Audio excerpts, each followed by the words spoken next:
Pessoal, boa tarde. Eu vou fazer aqui com vocês aquele problema que a gente fez na aula, em que a gente forma duas figuras geométricas através de um arame de 10 metros de comprimento, né? E a gente vai dividir esse arame em duas partes. Eu não sei o tamanho das duas, né? Pode variar, né? Isso que a gente quer descobrir. E eu quero descobrir qual que é a divisão que vai fazer com que as duas figuras formadas, né? Que é um quadrado e um triângulo equilátero, né? Tenham a menor área possível e a maior área possível, tá? Então o que eu vou fazer aqui, a gente vai visualizar, tá? Isso através do GeoGebra. Então olha só, o que eu fui fazendo aqui? Eu já deixei tudo pronto, vou mostrando para vocês, ó. Então eu criei aqui as duas variáveis que são A e B, tá? Então eu vou dividir essa barra, né, esse arame, nesses dois pedaços, no pedaço A e no pedaço B. Por isso que eu coloquei aqui B igual a 10 menos A.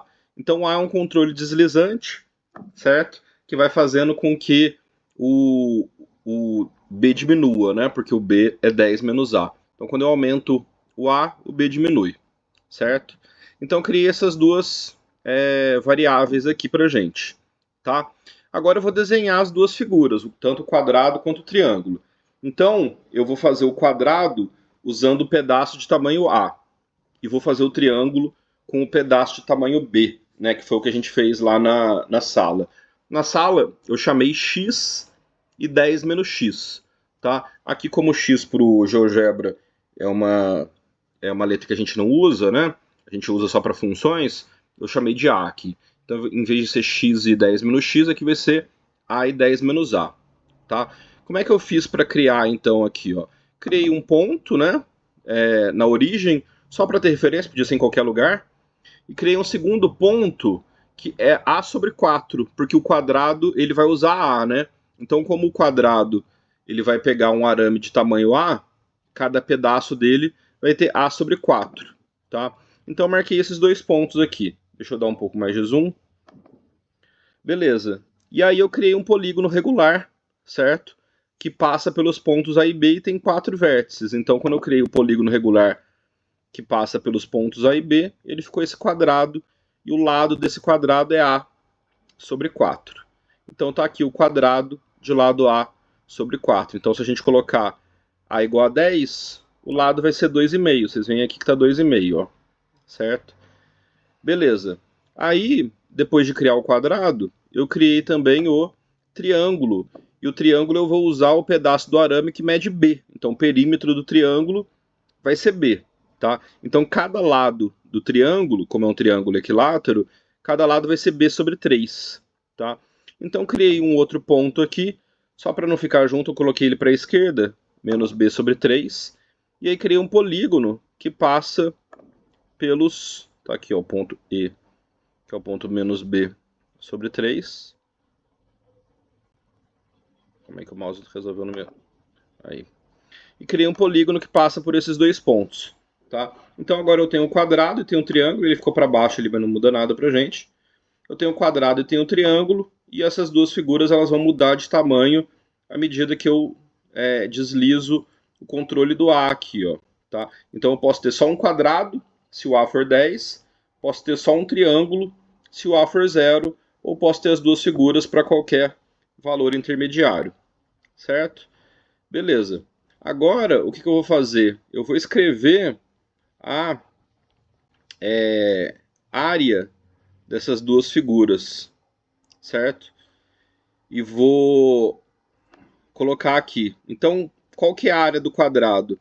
É A sobre 4 ao quadrado. Então, eu criei uma variável Q ali, que vale A sobre 4 ao quadrado, e joguei como texto na área. Tá? Vou criar uma variável que mede o tamanho do triângulo. Como é que a gente mede a área de triângulo retângulo? Se a gente for usar a fórmula direto, é lado ao quadrado vezes raiz de 3 sobre 4.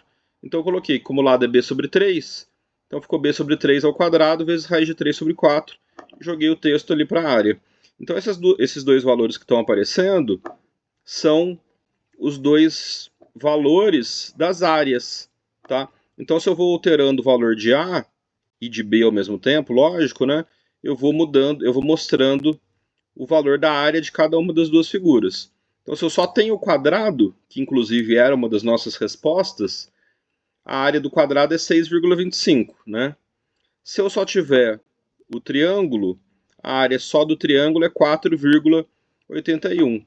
E observem que aí eu tenho valores intermediários aqui no meio. O que eu vou fazer para a gente mostrar esses valores e a gente entender o que está acontecendo? Ó. Eu criei dois pontos aqui só para ilustrar. Criei o ponto G, que ele é um ponto que vai ter coordenada 0 em x, né? Ou seja, ele está em cima do eixo y. E a coordenada y dele é a soma das duas áreas, é t mais q. Tá? Então, à medida que eu variar o valor de A, o valor do y desse ponto vai variar também. Então, olha só, o valor de G, ficou até fora de escala aqui, ó. Deixa eu diminuir a escala. Ó, o maior valor de G é quando eu só tenho quadrado, que inclusive foi a nossa resposta. Se eu vou alterando o valor do A,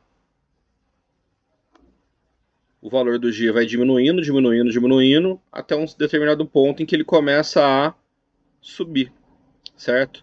Então, o menor valor de área está em algum ponto aqui no meio. Se a gente fizer esse esforço aqui, ó, descobrir, a gente vai conseguir mais ou menos descobrir quando esse ponto G para de descer e começa a subir. Está aqui em torno de 4, alguma coisinha, que foi a nossa resposta de fato. Tá? Agora eu vou mostrar esse ponto variando de acordo com A, né? Porque esse A era a nossa variável x, né? Quando a gente criou a função usando o x como variável, né? E a gente derivou igual a zero depois. E o x era o tamanho do perímetro do quadrado, né? Porque quando a gente dividiu os dois fios, eu chamei um lado de x e outro lado de 10 menos x, né? E x eu usei como perímetro do quadrado, tá? Então, se eu criar esse ponto em que a coordenada x seja a variável a e a coordenada y seja a variável da soma das duas áreas, o que eu vou ter?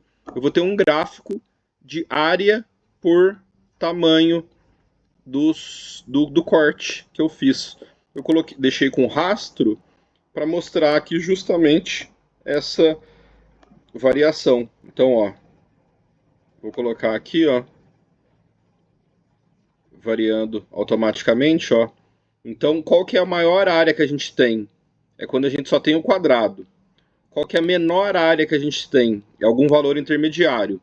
E quando a gente passa por esse ponto mínimo, a área começa a subir de novo, né? Então, quando eu só tenho o triângulo, eu tenho um valor ali que era em torno de 4, alguma coisinha, certo? Quando eu só tenho quadrado, eu tenho o maior valor da soma das áreas, que é 6,25, e o menor valor está mais ou menos no meio, que é mais ou menos aqui, que era 4, uma coisinha a nossa resposta, que foi quando a gente derivou igual a zero, e a gente descobriu que esse valor dava 4, alguma coisinha, certo? Então é isso, pessoal, fica aqui de maneira visual para a gente entender aquele problema.